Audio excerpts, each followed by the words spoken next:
Nung mga bata tayo, hindi tayo masyadong nakakapuyat. Dahil paano ka nga naman makakapuyat nung bata ka, ganito ang mga sinasabi sa'yo. Jen, matulog na kayo dahil may pasok pa kayo bukas. Matulog na kayo para tumangkad kayo. Matulog na kayo, ang hirap-hirap niyong gisingin. Si mama naman wala naman kaming pasok. Bakasyon namin ngayon.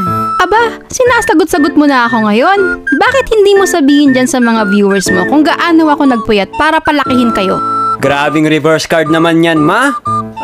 Shout out nga pala sa mga magulang natin na nagpuyat para palakihin tayo. Nagtimpla ng gatas, nagluto ng pagkain, nagpalit ng pampers, pinaypayan tayo para makatulog tayo ng mahimbing, henehele tayo pag umiiyak ng madaling araw, nakikipaglaban sa mga lamok para lang hindi tayo dapuan. So, wag nyo sayangin ang sakripisyo ng magulang nyo, guys, ha? Maging mabuting anak dapat tayo, okay? Dapat matulog tayo ng maaga. Good night! Isa sa mga puyat moments ko noon, kapag pumupunta kami ng lamay. Alam nyo naman pag lamay, di ba? Tumatagal yan ng 3 araw hanggang 7 araw. Sa lamay, pinapakita ang pakikiramay ng mga kamag-anak, kaibigan at ibang kakilala ng namatay. Nagiging malaking pagtitipon ito hanggang hating gabi or minsan nga hanggang madaling araw. Sa lamay, may kantahan, pagmimisa at higit sa lahat, ang isang rason kung bakit ang daming nagpupuyat ang pasugalan. Hindi ako mahilig sa sugal noon. Nakikinood lang ako, hoping may magbalato sa akin. Pag wala, nakikipagkwentuhan at nakikikanta na lang ako. Sa lamay, parang reunion din. Kasi nakikilala mo yung mga iba mong kamag-anak. Hello, gusto mo ng kape? Sige, salamat. Ikaw pala si Jen. Oo, ako nga. Paano mo nalaman pangalan ko? Sinabi kasi ng mama ko, pinsan daw kita, kaya mag-hello daw ako. Ganun? Magkamag-anak pala tayo? Oo, galing pa kami sa malayo kaya ginabi na kami.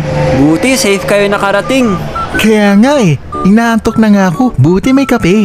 Tara, kuha tayo ng kamote, sabay natin sa kape. Tara! Group projects, assignments, quizzes.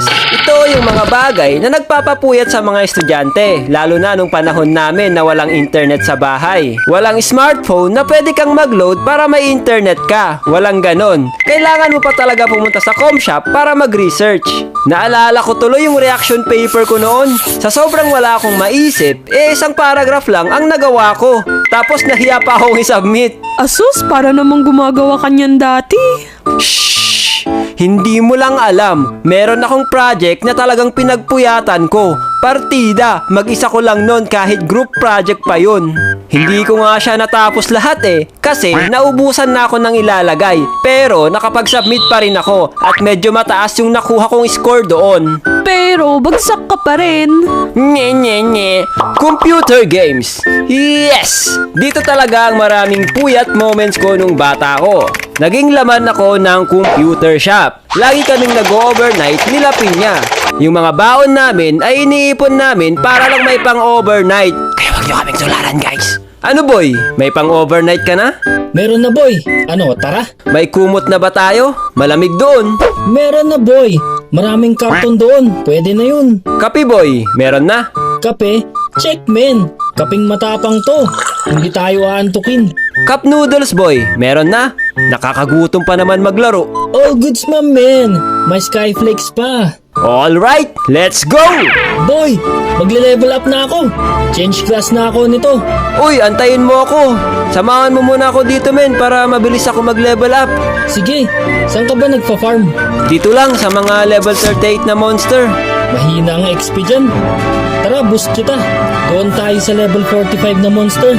Sige. Tsaka boss hunt tayo mamaya. Marami daw boss drop ngayon. Tara. May event daw ngayon 7 hours later. Men, ilan na XP mo? 90% na men. Konti na lang. Mag-uumaga na pala. Kaya pa to men. Sige. Sakit na ng mata ko. Ito na. Magle-level up na ako. Alright! Alright men, makaka-change job ka na rin. Salamat sa pag-boost boy. Uy! Tapos na overnight nyo! Magsiuwi na kayo! May klase pa kayo! Oh shoot! May pasok pa pala tayo. Tara na men. Ay, oo nga pala. Tara na, wala nang ligo-ligo to. Hehehe. Sa wakas, makakagamit na ako ng malakas na item. Hehehe. Ma-unlock ko na yung mga skills ng character ko. Mr. Jen and Mr. Pinya, bakit kayo natutulog sa klase ko? Mahilig ba kayo manood ng K-drama? Personally, hindi ako fan ng K-drama. Hanggang sa may napanood kami na talagang pinagpuyatan namin ng mga kaibigan ko. Mga men, panoorin natin tong K-drama na to. Anong title niyan? My girlfriend is a gumiho. Ah, Nine-Tailed Fox. Parang Naruto ah. Baka andyan si Kurama. Subukan natin. Baka maganda. Tara, Nine-Tailed Fox daw eh. So, pinanood namin yung My Girlfriend is a Gumiho. Nung nainteresado kami sa kwento, ay hindi na namin ito tinigilan. Next episode, boy! Ano kayang mangyayari? Miho! Bakit mo siya iiwan? Hindi! Bakit pa kasi natin pinanood to? Yung puso ko. Yung puso ko. Sino kasi bumili nito? Nakakawala ng pagkalalaki. Itulog na lang natin to. Mag-uumaga na oh. Hindi ko kaya. Napakasakit. Ganto pa talaga ang mga kwento sa K-drama. Tagos sa puso, men. Matutulog tayong puyat at luhaan nito. Talking stage sa crush mo. Ito yung puyat moments na talagang mag-i-invest ka ng time para mapasagot si crush. Yung tipong mapapagana mo talagang utak mo para lang makaisip ng topic na pwedeng pag-usapan. Hello, good evening Ellie. Gising ka pa?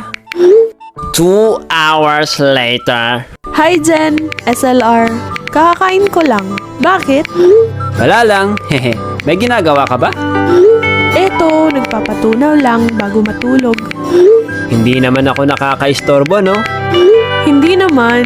Ayos nga, may kausap ako. Wala naman ako ginagawa ngayong araw. Ayos. Wala din kasi ako magawa ngayong araw eh. Naghahanap ako ng kausap. We, bakit ako? Marami namang pwedeng makausap dyan.